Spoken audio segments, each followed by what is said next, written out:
Your life doesn't change overnight. It changes with what you do every day. Daily habits shape your mindset, energy, and success.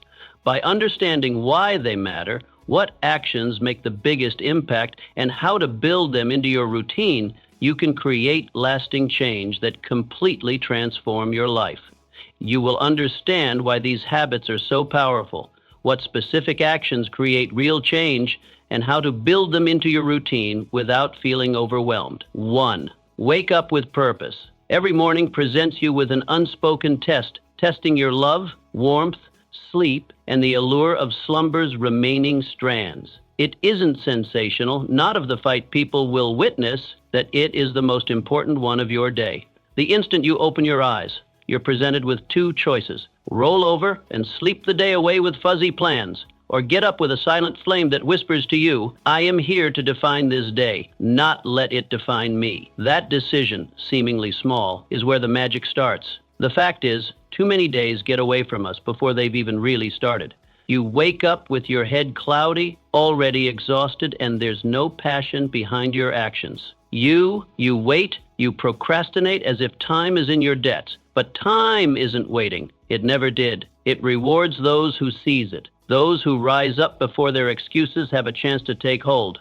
So what if the first thing on your mind wasn't how to remain comfortable, but how to keep going? What if your waking idea was, how can I win today? This is not about sweeping gestures. It begins with a quiet one, being clear of intention before you even get out of bed. Whisper it if you have to. Today, I move with intention. Today, I live my life, not trail behind. These are your bearings, drawing your mind out of lethargy and into action. You're no longer a passenger. You're the driver. And that small change is all. Now, picture this. Waking up with that attitude, not once, not sometimes, but every single morning. You splash cold water on your face, not to wake yourself up, but to remember you're alive. You're here. Today's a blank page waiting for your sign. You lace your boots not to go for a stroll, but to march toward your dreams. And when you go outside, the world is different, not because the world has changed, but because you have. Consider what you become when you live that way. Not only are you someone who gets things done, but you're someone with presence, someone who understands why they exist and what they're pursuing.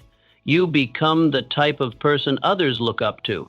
Not because you're loudmouthed, but because you are anchored. You become a storm of clarity in a sea of drift. But this isn't magic power. It isn't waiting for inspiration or for some ideal morning. It's the result of choosing over and over to take control of your time, to greet the dawn as a warrior, not a wanderer. It's the result of understanding that how you begin your day is how you're conditioning yourself to live. So if you wake up without purpose, you condition yourself to drift. But if you wake up with purpose, you condition yourself to lead. Ask yourself this: why let the day run you around when you can pull it towards you? Why let past habits define your future when you possess the power to define it yourself? The sun doesn't dawn for the sake of habit, rises as a remember of fresh opportunity. And every time it does, it's giving you one thing, a decision. Not later, not someday, but now. The morning is not the start of the day. It is the testing ground of your character. And when you approach it as such, when you wake up with purpose rather than distraction, you start to change everything. The world might still slumber as you stand, but you'll feel it in your bones. Today you chose to lead. 2, speak to yourself as a friend. There's a voice inside you that no one else hears, yet it follows you everywhere. It's with you in quiet moments, in the rush of your day, and even in your dreams. But here's the quiet tragedy. Most people let that voice become their harshest critic, a relentless judge whispering doubt and disappointment at every turn. You tell yourself things you'd never have the courage to say to a person you care about. You tell yourself you're not worthy, not strong, not smart, not good enough, and you begin to believe it. That internal dialogue becomes the filter through which you view your life. But pause and consider this. Why is it that you are so eager to show others kindness, patience, and compassion, but withhold the same understanding from yourself? Why are you so eager to empathize with the struggles of a friend, but so reluctant to give space to your own humanness? The truth is, being human is about stumbling, tripping, and attempting again. But somewhere in the process, you began to treat your flaws like offenses instead of... What if for one day you communicated with yourself the way you would with someone you loved? What if when you messed up, you said, "It's okay, you're learning, get up, try again," rather than attaching yourself? This has nothing to do with ego or hollow affirmation. It has nothing to do with acting out as if you were perfect. This has everything to do with fairness. Fairness is extending to yourself the same kindness you extend to others, the same benefit of doubt, the same urging to get up and keep trying when the going gets tough. You start this transformation by hearing more clearly in your own head, not to follow it mindlessly, but to notice when it's turned against you. When that voice begins to tell you you're a failure, worthless, hopeless, you don't shut it up with deceptions. You fill it with truth. You tell yourself, "No, I'm not perfect, but I'm doing my best. I'm not there yet, but I'm not where I began." You give yourself a second chance. This is not a practice that weakens you. It makes you complete. When you treat yourself kind, when you learn to give yourself words of encouragement instead of destruction, you start to stand taller. You start walking with confidence, not arrogance, but quiet confidence. Imagine entering a room with your head held high because someone else did not give you permission to, but because you decided to believe in your value without requiring anyone else's approval. And what if you lived daily like that? What would it be like to become your own supporter in earnest? To be the single person in your life who does not leave you when things are not working. Consider how your reality could shift if your inner dialogue was not your most critical voice, but your most enthusiastic advocate. The thing is, words matter. The things you say to yourself translate into everything you do. How you work, how you love, how you dream.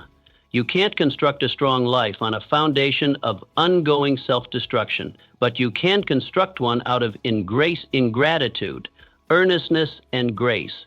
That ain't weakness. That's resilience. So listen carefully to that voice within. And when it does speak, pick your words wisely, because the most significant words you will ever hear are not those of a teacher, a parent, or a partner. They're the ones you whisper to yourself when others don't hear. Make them meaningful. Make them gracious. Make them real. 3, keep a small daily promise. Big dreams awaken the heart. They spark images of a tomorrow full of success, excellence, and change. But dreams are tenuous things. Without a solid base, they crumble. Not because there is no passion, but because there is no framework. The reality is, your life is not forged in flashes of inspiration. It is forged gradually, methodically, by the gentle repetition of small, conscious acts. Fireworks are dazzling, but they last for seconds. What remains is the quiet flame you nurture daily. Quit, steadfast, relentless. It starts with something basic, something mundane. Make your bed every morning. Write one authentic sentence in a notebook. Sit quietly for 5 minutes before the world starts yelling. These are not big movements. These are not headline-grabbing acts, but they are holy because they are an offering, a vow between you, and that is where real growth takes root. You might think these small actions are insignificant, but the reality is that they are everything. When you do what you say you're going to do, no matter how small, you start to rewrite the narrative you carry with you about who you are. You cease to view yourself as flighty, flaky, or untrustworthy. You become someone who arrives, who keeps commitments, who keeps their word. It's not about being perfect. It's about showing up. Take the fellow who polishes his shoes each evening before retiring. No one will ever praise them. No one will even see, but he does. That little ritual, performed in the stillness of night, is more than mere routine. It is a mirror. It reflects organization, purpose, and concern. It reminds him that he is a person who pays attention to detail, who value routine, who can trust himself. That counts. Not because it's seen, but because it builds something unseen. Character. These are not flashy habits. They don't scream. They whisper. They require your persistence, not your approval. And at first they will be nothing, just a couple of minutes, just a little effort. But if you persist, if you keep that spark burning day after day, those moments start to pile up. Gently, they become a life. And not just any life, but one that's defined by your own purpose. And so I want you to ask yourself, what is one thing that you might promise yourself today? Not a big goal, but something tiny, something doable. And then ask, would you honor it even when nobody's looking, even when you're tired, frustrated, or bored? Because that's the true test. Your habits aren't built in spurts of motivation, but in struggles with resistance. You see, it's never about the promise being big or small. It's about the gravidity of your word. When you start respecting your own word as sacred, everything shifts. You no longer look for the world to reward you. You move from the inside out, and the world starts responding quietly at first, then unmistakably. So let your dreams stay. Let them smolder hot on the horizon, but ground them with something tiny, something hard.